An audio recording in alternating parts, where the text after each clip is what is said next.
Selamat pagi dan salam sejahtera untuk kita semua. Perkenalkan, saya Gonsianus Pakenoni, SPD MSc, NIDN 0020078705. Saya merupakan salah satu dosen tetap pada program studi biologi Fakultas Pertanian, Sains dan Kesehatan Universitas Timor. Pada kesempatan ini, perkenankan saya untuk menjelaskan mengenai salah satu kegiatan Tridharma bidang pengajaran yang telah saya lakukan. Salah satu mata kuliah yang saya ampu yaitu mata kuliah Fisiologi Hewan. Mata kuliah Fisiologi Hewan dengan kode mata kuliah SBO 24480 merupakan salah satu mata kuliah wajib yang dilaksanakan pada semester genap, yaitu semester 6 dengan bobot SKS 3 SKS terdiri dari 2 SKS teori dan 1 SKS praktikum. Fisiologi hewan merupakan salah satu mata kuliah wajib yang diberikan kepada mahasiswa semester 6 program studi biologi Fakultas Pertanian, Sains dan Kesehatan Universitas Timor. Mata kuliah Fisiologi Hewan merupakan salah satu cabang ilmu biologi yang mempelajari segala aktivitas dan fungsi organ ataupun sistem organ hewan dalam menjalankan tugas tertentu. Dalam menjalankan tugas dan aktivitasnya tersebut, maka akan terjadi saling interaksi dan bekerja sama antara sistem organ yang satu dengan yang lainnya. Selain itu juga mata kuliah ini mempelajari konsep osmoregulasi dan konsep homeostasis, serta fungsi alat-alat tubuh hewan baik dalam kondisi sehat maupun dalam kondisi sakit. Setelah mempelajari mata kuliah ini, mahasiswa diharapkan mampu menjelaskan pengertian, permasalahan, dan ruang lingkup serta konsep dasar penelitian fisiologi hewan. Mahasiswa mampu menjelaskan aktivitas dan fungsi organ ataupun sistem organ hewan. Mahasiswa mampu menunjukkan interaksi atau kerjasama antar beberapa sistem organ dalam menjalankan tugas dan aktivitasnya. Mahasiswa mampu menjelaskan konsep osmoregulasi dan homeostasis, serta dapat memberikan contohnya. Dan mahasiswa mampu menjelaskan fungsi alat-alat tubuh hewan tanpa gangguan dan ketika mengalami gangguan. Perkuliahan ini akan dilaksanakan sebanyak 16 kali pertemuan termasuk UTS dan UAS. Topik perkuliahan terdiri dari konsep dasar fisiologi, respon hewan terhadap lingkungan dan mekanisme homeostasis, struktur fungsi sifat sel dan transportasi zat melalui membran, neuron dan sistem saraf, reseptor dan efektor, sistem endokrin, sistem pencernaan, sistem sirkulasi, sistem respirasi, termoregulasi, sistem pengeluaran, osmoregulasi, dan sistem reproduksi. Sementara topik praktikum terdiri dari tata kelola laboratorium, etik penanganan hewan coba, pengenalan hewan coba dan cara penanganannya, metode apus, desakan darah manusia, dan termoregulasi. Sistem pembelajaran pada mata kuliah ini dilaksanakan secara offline, yaitu perkuliahan tatap muka di kelas. Dan perkuliahan ini dilaksanakan dengan menerapkan prinsip DIA, Delivery, Interaction, dan Assessment. Metode pembelajaran yang digunakan dalam mata kuliah ini yaitu kombinasi antara TCL dan juga SCL. Metode penyampaian materi disampaikan oleh dosen, diskusi, dan juga tanya jawab oleh mahasiswa. Sistem penilaian dalam mata kuliah ini terdiri dari teori 67%, meliputi kuis 10%, tugas 15%, UTS dan UAS masing-masing 30%, partisipasi dan kepribadian 15%. Praktikum 33%, meliputi pretest 10%, unjuk kerja 30%, postes 15%, laporan 30%, partisipasi dan kepribadian 15%. Berikut merupakan salah satu contoh perkuliahan tatap muka mata kuliah Fisiologi Hewan semester genap tahun ajaran 2023-2024 dengan topik perkuliahan pada minggu ke-14 yaitu osmoregulasi.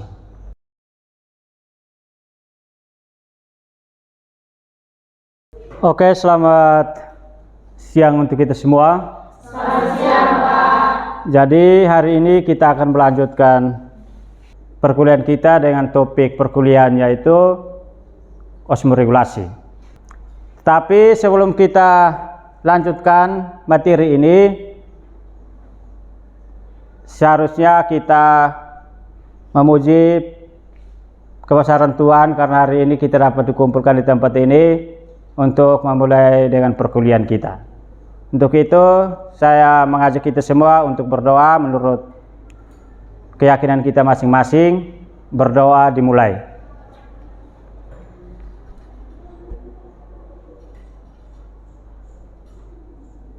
Berdoa selesai. Jadi hari ini kita akan membahas tentang osmoregulasi. Nah, sebelum kita lanjut, kira-kira apakah adik-adik sudah pernah mendengar istilah osmoregulasi? Kira-kira osmoregulasi itu apa? Ya, silakan Stefani. Ya, baik dari saya. Menurut saya osmoregulasi itu adalah proses pengendalian keseimbangan air dan garam pada suatu organisme untuk mempertahankan homeostatis dalam tubuhnya. Oke, terima kasih. Jadi secara umum osmoregulasi itu proses atau mekanisme di dalam mempertahankan konsentrasi air dan larutan di dalam tubuh untuk mencapai suatu kesetimbangan atau homeostasis. Nah, di dalam tubuh organisme itu sebagian besarnya itu terdiri dari air, kurang lebih 60 sampai dengan 95%. Nah, air yang ada di dalam tubuh itu dia terdiri dari cairan intraseluler atau biasa dikenal dengan CIS, dan juga ada cairan ekstraseluler atau biasa dikenal dengan CES. Nah, untuk menjaga keseimbangan cairan air saat terlarut dalam tubuh, maka organisme itu memerlukan suatu proses khusus yang dikenal dengan seperti yang tadi disebutkan bahwa osmoregulasi. Jadi osmoregulasi itu merupakan proses di dalam menjaga keseimbangan air dan saat terlarut di dalam tubuh suatu organisme. Jadi seperti itu. Nah, pertanyaannya, bagaimana hewan merasa penting untuk melakukan osmoregulasi di dalam tubuhnya? Silakan, Manehat.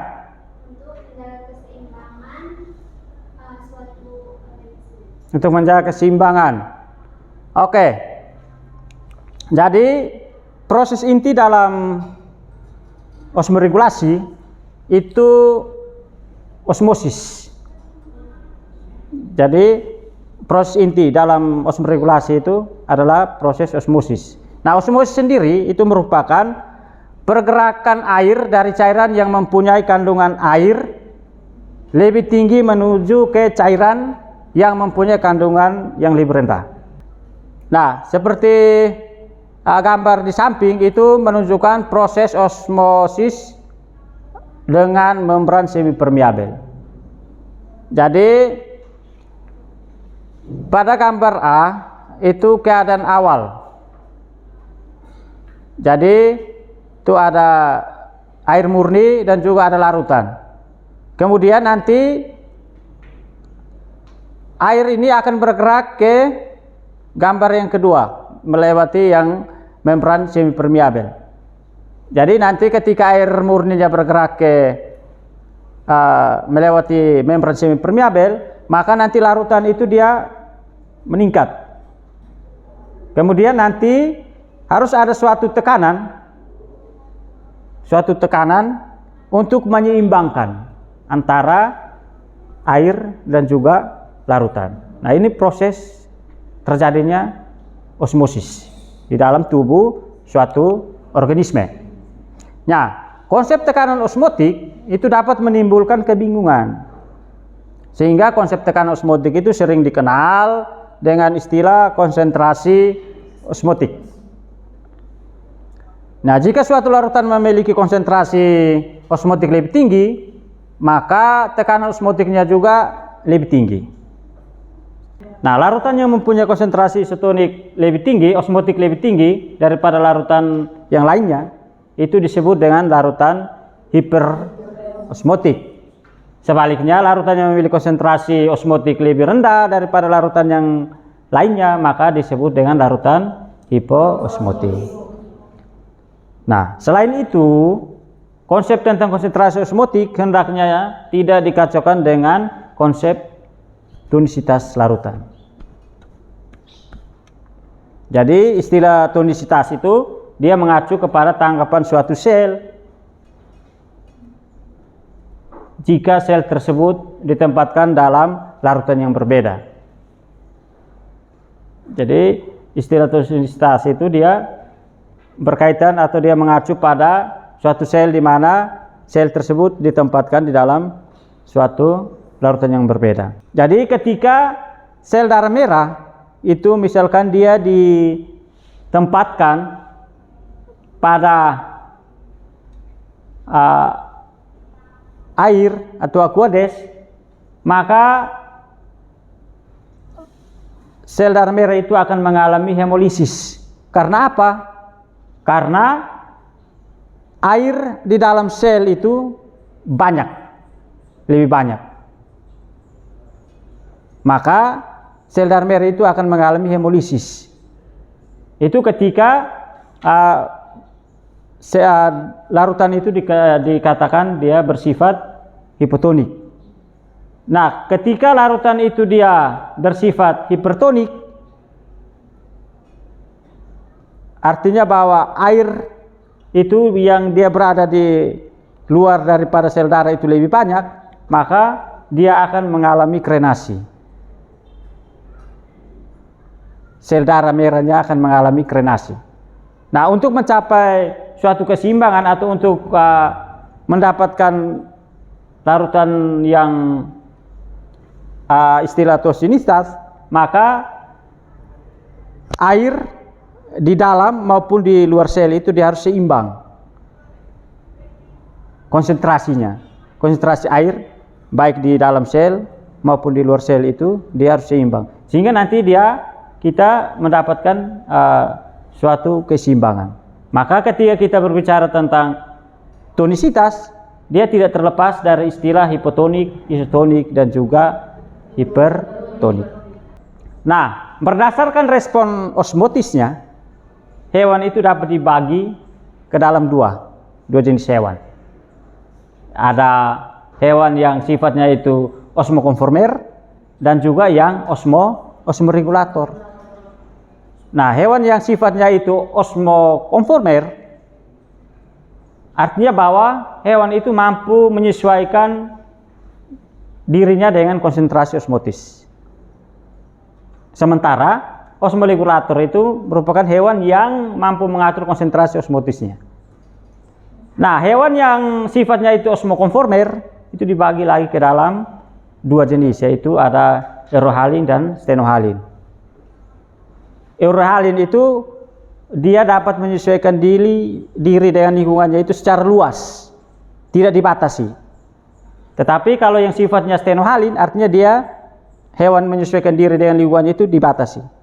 Kalau misalkan pada suhu atau konsentrasi tertentu dia tidak dapat mampu menyesuaikan diri dengan lingkungannya. Tetapi kalau yang misalkan hewan yang sifatnya itu eurohalin, penyesuaian dirinya terhadap perubahan yang terjadi di dalam lingkungan hidupnya itu luas.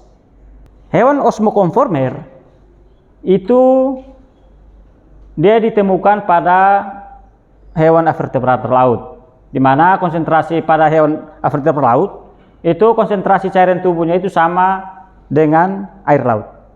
Jadi pada hewan avertebrata laut konsentrasi cairan tubuhnya itu sama dengan konsentrasi lingkungannya atau konsentrasi air laut di mana dia hidup. Nah, tetapi yang perlu diingat meskipun larutan tersebut itu bersifat isosmotik, tidak berarti bahwa keduanya memiliki komposisi bahan atau senyawa yang sama. Jadi walaupun konsentrasi cairan tubuhnya itu sama seperti air laut, tetapi konsentrasi atau komposisi zatnya itu, penyusun ionnya itu tidak sama antara hewan vertebrata laut dan juga lingkungan hidupnya. Nah, ini gambar ini menunjukkan hewan yang bersifat eurohalin dan juga stenohalin yang terjadi. Jadi gambar A ini menunjukkan hewan osmokonformer, sementara gambar B itu menunjukkan yang osmoregulator, dan C dia bersifat keduanya. Artinya dia bersifat, hewan tersebut dia bersifat osmokonformer juga bersifat osmoregulator.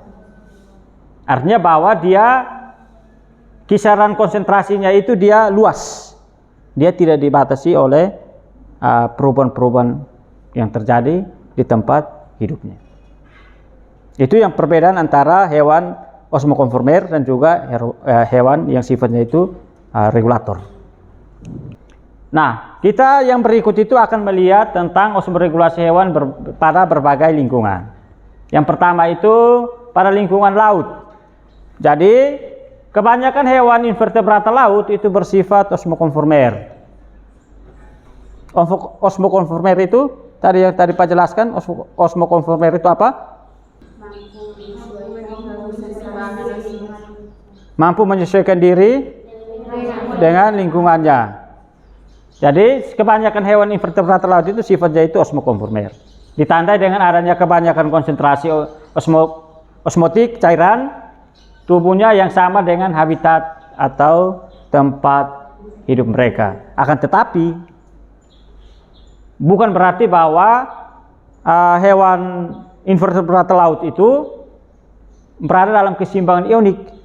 Artinya bahwa antara air laut dan cairan di dalam tubuh hewan itu terdapat perbedaan komposisi ion yang menghasilkan suatu gradien konsentrasi. Jadi walaupun dia sifatnya osmokonformer, tetapi komposisi ionnya itu berbeda. Oke, baik. Dari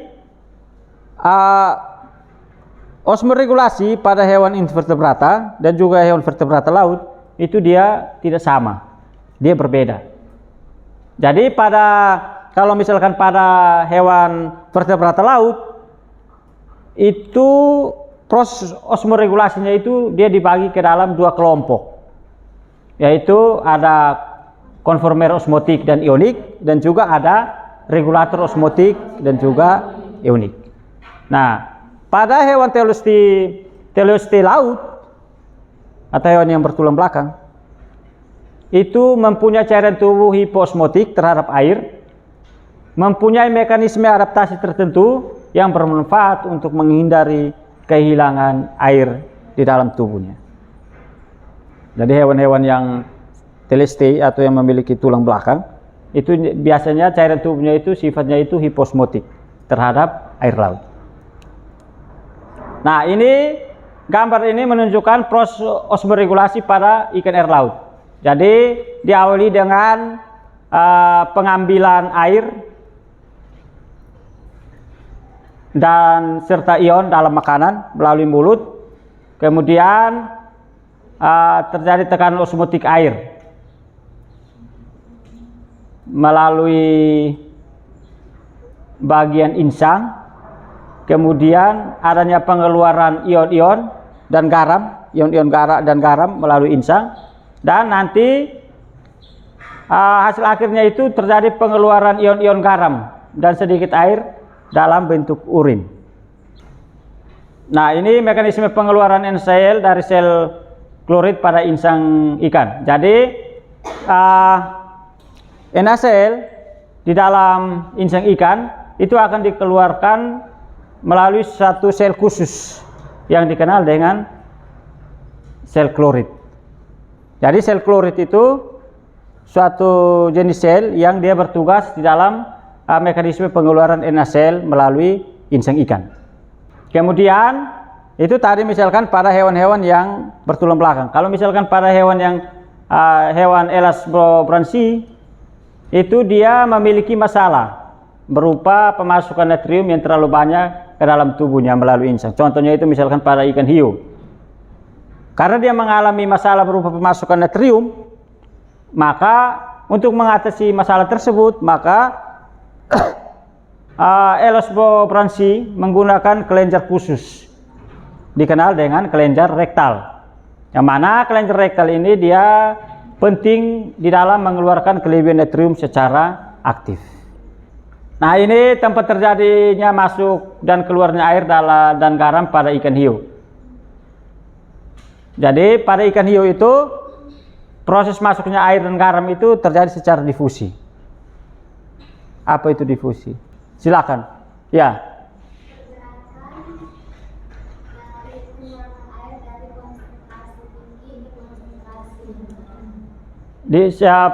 Mekanisme difusi itu pergerakan air dari yang konsentrasi tinggi ke konsentrasi yang rendah.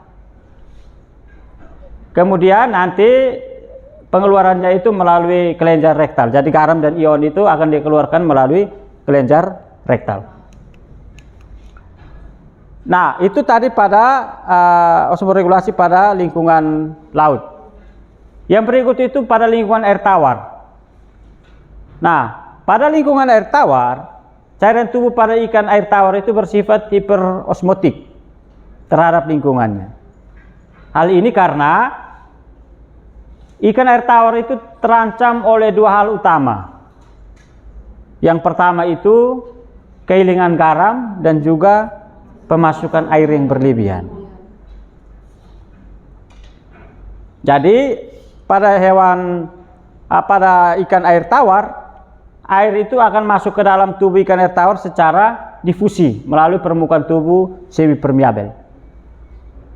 Jika hal itu tidak dikendalikan, maka akan menyebabkan hilangnya garam-garam tubuh dan mengencernya cairan tubuh, sehingga tidak dapat menyokong fungsi fisiologi secara normal.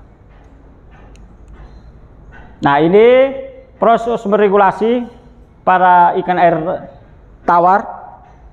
Jadi adanya pengambilan makanan dan nanti pengeluaran airnya itu dalam jumlah yang banyak dan dia sifatnya itu encer. Nah, nanti di tabel berikut itu kita akan melihat perbedaan proses meregulasi pada ikan air laut dan juga pada ikan air tawar. Nah, selain itu, ikan air tawar itu dia mempertahankan keseimbangannya dengan tidak banyak minum air. Jadi untuk mempertahankan keseimbangan cairan di dalam tubuhnya itu, ikan air tawar itu dia melakukannya dengan tidak banyak minum air. Kemudian kulitnya itu dilapisi atau diliputi oleh mukus. Kemudian melakukan osmoregulasi melalui insang. Kemudian produksi urinnya itu sifatnya itu encer dan memompa darahnya itu melalui sel-sel khusus pada insang. Dan untuk melakukan proses osmoregulasi, ikan air tawar itu lebih banyak melakukan pembuangan urin. Hal ini dilakukan tujuannya itu adalah untuk mengontrol keseimbangan garam-garam yang ada di dalam tubuh organisme tersebut. Tadi pada lingkungan air tawar itu dilakukan secara difusi. Sementara pada lingkungan darat itu proses pengeluarannya itu dilakukan melalui proses evaporasi atau penguapan. Nah, ada beberapa faktor-faktor yang dapat mempengaruhi kehilangan air. Itu nanti ada kandungan uap air, suhu, gerakan udara, tekanan barometrik, dan juga luas permukaan penguapan. Dari materi-materi yang tadi ada beberapa yang saya sudah dijelaskan di awal, maka yang perlu adik-adik ketahui, yang perlu adik-adik ingat dari materi osmoregulasi, yang pertama itu pengertiannya. Osmoregulasi itu apa? Kemudian keseimbangan jumlah air dan zat terlarut harus terjaga di dalam tubuh Itu karena apa? Kemudian hewan melakukan osmoregulasi dengan banyak cara, tergantung pada jenis lingkungan hidup dan jenis alat tubuh yang dimilikinya.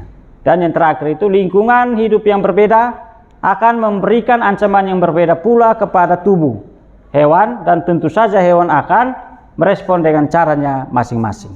Jadi proses osmoregulasi itu tidak sama. Itu yang poin-poin penting yang perlu adik-adik ketahui dari materi ini. Baik, terima kasih untuk kehadiran adik-adik semua pada hari ini. Sebagai penutupnya, jangan lupa membaca ulang materi-materi yang sudah saya berikan, khususnya berkaitan dengan materi hari ini tentang osmoregulasi. Bisa dibaca di buku yang sudah dibeli, melalui jurnal-jurnal, atau melalui sumber-sumber yang lain. Nah, minggu depan itu kita akan lanjutkan materi kita tentang sistem reproduksi. Tetapi sebelum saya akhiri, ada tugas. Jadi nanti silakan, tugasnya itu silakan diskusikan dengan teman kelompok kalian. Kan sudah dibagikan dalam kelompok ya kan, beberapa kelompok. Silakan diskusikan dalam kelompok kalian. Mengapa kita dapat merasakan bahwa pada saat udara dingin, misalnya saat musim hujan, kita lebih sering buang air kecil daripada biasanya, atau sebaliknya pada saat musim panas itu kita lebih banyak berkeringat, atau kita selalu haus dan harus minum. Silakan diskusikan dengan teman-teman kelompok kalian. Minggu depan sebelum kita lanjut pada materi sistem reproduksi, nanti Pak akan tunjuk salah satu kelompok. Jadi masing-masing kelompok itu harus perlu siap. Jadi sebelum minggu depan, sebelum kita lanjut pada materi sistem reproduksi, nanti Pak akan tunjuk satu kelompok untuk presentasikan hasil diskusinya kepada teman-teman kelompok yang lain dan juga untuk Pak sendiri. Oke, hanya itu saja. Sampai jumpa pada pertemuan minggu berikut dengan topik perkuliahannya itu adalah sistem reproduksi. Sebelum kita akhiri, kita tutup perkuliahan kita dengan doa. Saya harap sikap doa. Marilah kita berdoa. Masing-masing silakan berdoa menurut kepercayaannya. Berdoa dimulai.